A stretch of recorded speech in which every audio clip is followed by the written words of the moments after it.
تعالوا نجرب بقى الترند الجديد بتاع لارج في الميكرويف. انا هسيح النهارده في الميكرويف الكيكه، وكمان جبت المولتو اللي بالشوكليت. تمام، يلا بينا نحطهم في الميكرويف لمده يعني تقريبا 20 ثانيه، لان 10 ثواني دي مش بتشتغل، يعني مش بتسيحها. طبعا ده شكلها، وده المولتو احنا جربناه قبل كده مع بعض. ونحطهم بقى في الميكرويف لمده 20 ثانيه. بعد ما حطيناه بقى في الميكرويف، تعالوا نشوف. بصوا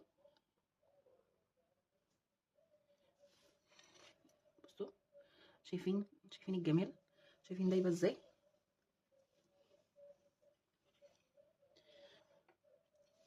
تعالوا نسمي ده بقى.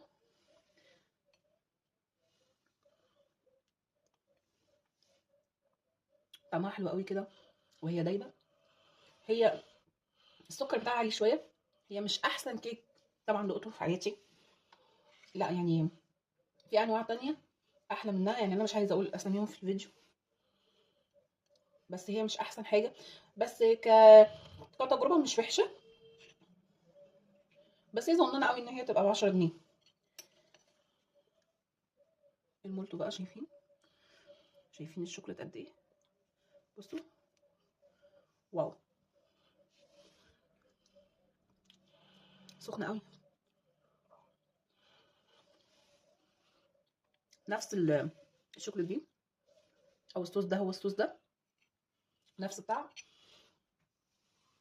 هي حلوه قوي بجد، جربوها هتعجبكم. بس لو مش بتحبوا الحاجه محليه، يعني مش هتيجي معاكم سكه قد كده.